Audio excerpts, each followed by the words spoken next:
Chapter 1. A Town Carved from Dust and Gunfire. The sun hung low over the town of Cinderbrush, a frontier outpost clawing to life in the Nevada territory. Dust rolled like ghosts through the empty main street, catching on cracked wooden porches and creaking signs that read Saloon, General Store, and Sheriff. It was a place for lost souls and desperate men, those chasing gold, running from the law, or burying sorrow deeper than the mines to the north. And riding straight into it with the dust behind him like a tail of smoke came Boone Mercer. He wasn't a lawman, but he wore his holster low and rode with the ease of a man who'd seen too much to be afraid of anything anymore. His hat shaded a face weathered by sun and regret, and the rifle strapped to his saddle wasn't for show. Outlaw once, some said. Gunslinger turned rancher, others murmured. But none spoke too loud. Boone had a past you didn't prod. As his boots hit the ground outside the saloon, he paused. His eyes narrowed on the woman leaning on a cane across the street. She wasn't from around here, that much was clear. Dressed plainly but neatly, her brown skirt brushed the tops of her dusty boots, and her blouse was patched at the elbow. Her posture spoke of pride, but the way she leaned on that cane told another story. Their eyes met. Boone tipped his hat. "Ma'am." "Sir," she replied evenly, and limped past without a glance back. Chapter 2. The Wounded Bird.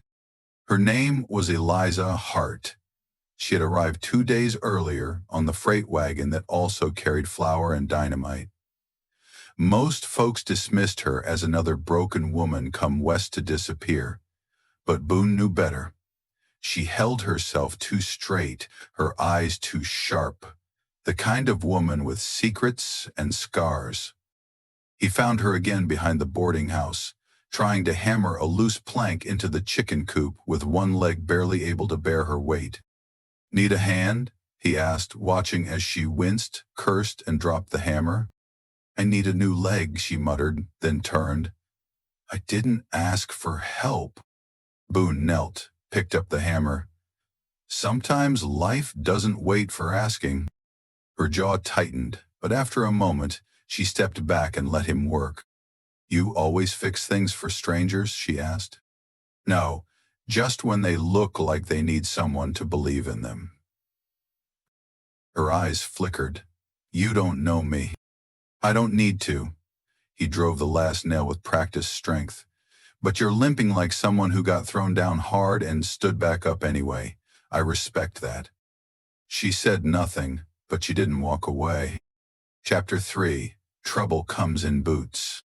2 weeks later, Eliza was working at the saloon, not as a dancer or serving whiskey, but playing piano. The owner, Lorna May, gave her the job after hearing her play late one night. "You make even the drunks shut up," Lorna had said. That's rare. Boone came by most evenings now, not for whiskey, not for cards, just to hear her play. It became a ritual. He'd sit near the back, drink one sarsaparilla, and leave. She never spoke to him, but always looked up once during a song. Just once. Until the day Jasper Finch returned to town. He walked with a limp and smelled of sulfur and greed. His gang rode behind him, 6 men with faces like burned parchment. They swaggered into Cinderbrush like they owned it, because once they had, and Finch wanted it back. He also wanted Eliza. "Well, look who's playing the keys like a preacher's daughter," Finch sneered that night, leaning against the piano. "Didn't think you'd survive that fire." Eliza's fingers froze. Boone stood before he realized he had. "I ain't talking to you, cowboy," Finch growled, eyeing Boone. "She and I got unfinished business." Boone stepped forward, slow and steady. "Then you best finish it with me first." Chapter 4. The Fire Between Them. After the brawl, 2 broken chairs, 1 black eye, Finch's, and a night in jail for Boone. The town buzzed. Boone didn't talk much about it. Eliza didn't either, but something changed between them. That night, she knocked on his door. "I didn't need you to fight him," she said, "but I'm not ungrateful." Boone nodded. "I don't fight for thanks." She stepped inside. "You want to know what happened to my leg?" He didn't answer, just waited. El Paso, a fire set by Finch's men.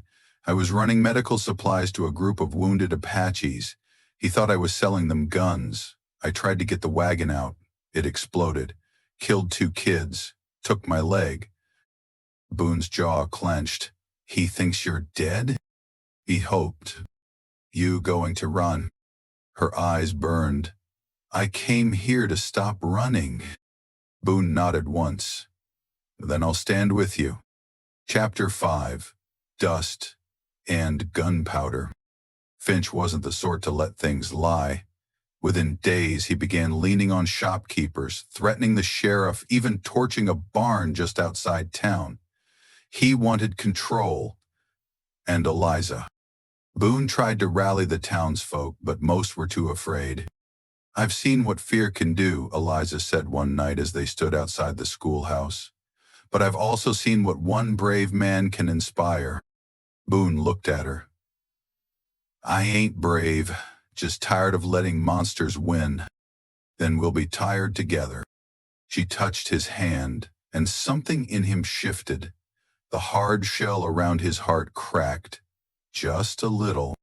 Chapter 6. Showdown at Sundown. It happened as the sun dipped behind the hills. Finch rode in with 6 men, guns ready, eyes dead. Boone stood in the middle of the street, hand on his Colt. Eliza was on the porch of the saloon, rifle across her lap, her cane by her side. "This town ain't yours," Boone called. "It was. Will be again. It's not while I breathe." Finch sneered. "Then stop breathing."